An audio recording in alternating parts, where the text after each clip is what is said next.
crushing defeat for the corrupt AAA industry and the modern audience that has been infecting it. Check it out. Kelski says, what a terrible day for gaming. Nah, not really. Goes on to say, Microsoft laid off 9,000 plus people, multiple studios shut down, multiple projects canceled, Halo Studios issues, Battlefield 6 issues, Subnautica 2 issues. The AAA industry bloated bubble is bursting. Yeah, that's good news actually for gamers and for people who genuinely like the industry, not so much for those disingenuous people who got involved, and for the corrupt executives, etc., etc.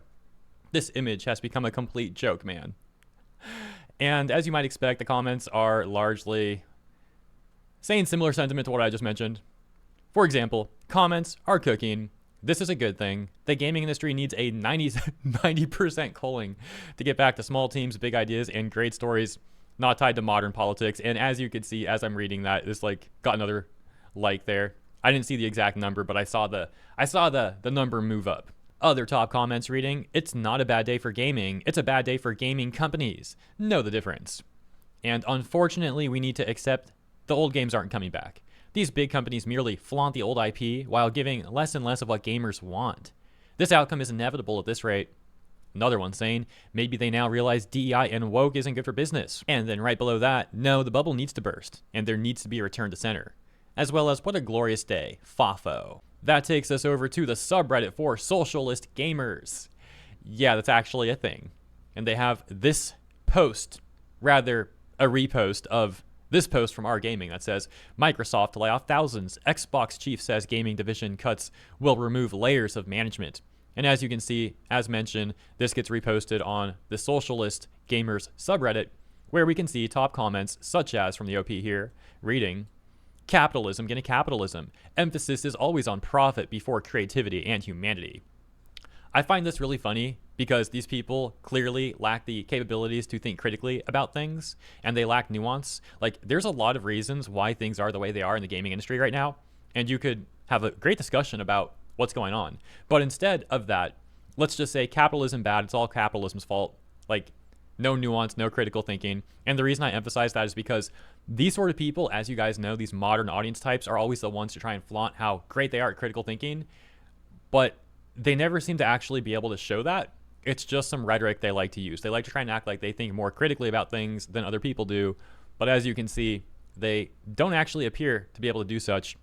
No, capitalism bad, that's what's going on here. Capitalism is definitely not a perfect system. It definitely has flaws. It definitely has things you can critique it for. But saying capitalism getting capitalism, like trying to blame all the issues in the AAA space on capitalism alone and not actually breaking things down and having an actual discussion here, it's just a very reductionist mindset that doesn't do any good. They also act like all of the creatives, all of the workers are just like perfect employees. It's like, yeah, freaking right. Because they said emphasis is always on profit before creativity and humanity. A lot of the creatives were left to their own choices. They were allowed to be creative. What did they come up with? Slop-like Concord character designs. So yeah, guess what? Sometimes the people who are hired don't do a good job and make terrible games that don't turn a profit at all.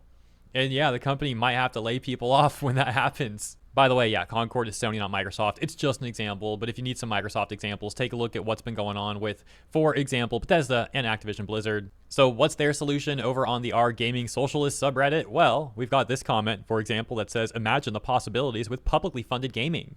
If developers and coders were just given a budget like NASA, I think they could work wonders. Yeah, every gaming studio, we just need to fund them the equivalent of the NASA budget. That's totally reasonable. I can't even, bro. And we've actually already got examples of major gaming corporations receiving either funding directly from the government via things like government grants or obscene amounts of government subsidies. For example, Ubisoft and Canada. Check this out. Between 2013 and 2017, the company, that being Ubisoft, generated net profits of $634 million USD equivalent, while receiving $615 million in subsidies. Without the government's help, Ubisoft is unprofitable, says this article. There's other articles, for example, this one titled, Ubisoft CEO spent an hour defending his company's tax breaks to French lawmakers. So also getting subsidies in France. We'll just read like the first paragraph or two here. You'll get the point real quick. Assassin's Creed maker Ubisoft employs around 4,000 people in France and paid them 310 euros, around 353 million USD converted, in salaries and benefits in the 12 months ending March 2024.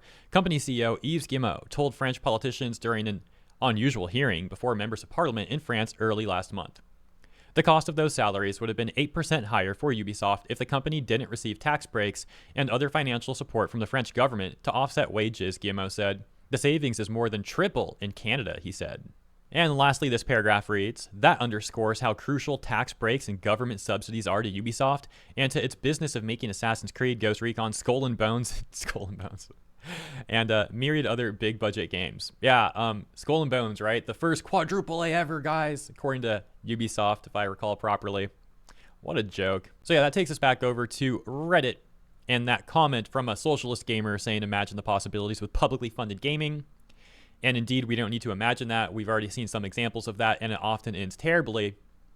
Now, to be fair, public funding could also mean crowdsourcing, but public funding can also mean through the government. And considering that the second part of this comment was if developers and coders were just given a budget like NASA, I think they could work wonders. So to me, the implication is that it should be like through the government, right? Like taxpayer dollars, fed through the government to then funnel to these developers and coders. Probably you would have to make a new government agency to run all that. And hey, more government, that's never ended bad either, right? So yeah, I think the last thing these mega corporations need is even more funding, especially freaking like taxpayer funding, public funding. Like, yeah, no thanks. Definitely not. And then we'll close with this article from just yesterday titled, Video games spending by young Americans is dropping sharply, reports suggest. Year-over-year spending on games has declined almost 25% among 18 to 24-year-olds. The article goes on to basically just talk about the data. They don't really try and analyze like why the spending is allegedly decreasing, just that it is. Now, in my opinion, while there could be a number of factors related to the economy in general with this, if we just focus on the gaming industry, I think it's pretty obvious like what a major factor is, and that would be that AAA companies are charging more than ever, or trying to at least, and their games tend to be worse than ever, and coming out of an industry that's filled with a bunch of corrupt people, and or people who just don't even like gamers at all. So it's like, why buy any of those games when instead you can spend money on indie games? Like, why buy the latest $70 AAA slop when instead you can spend $5 to $20 on average, probably somewhere between there, for an indie game that's probably going to be more fun, that's going to be significantly less expensive, that's probably going to have more actual passionate people working on it who actually like gamers. And arguably, depending on the genre, a lot of indie games also have more replayability too. My point is, some people may look at this data and think like overall video game spending are down because people are buying less video games. Yeah, that might be a factor, but I do think it's extremely important to also factor in that I think more people are stepping away from AAA and going the way of indie, which means they're probably spending less money on games each year because of the inherent nature of pricing and all that.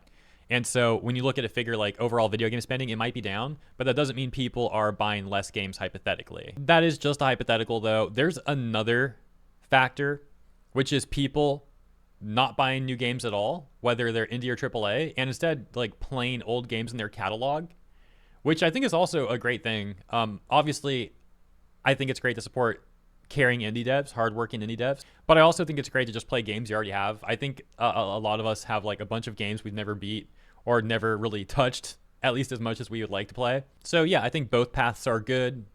Buying less AAA games and more indie games, or just buying less games overall and playing your old catalog, your backlog, so to speak. Those things, however, are of course not good for the AAA industry, but that does mean it is a dub for gamers. So keep on winning, guys. Thank you for tuning in. Consider letting me know what you think about this stuff. As always, if you enjoyed my coverage, please also consider liking and or subscribing to the channel. Appreciate ya. Have a wonderful 4th of July ahead and a great weekend ahead as well. And I'll see you in the next one.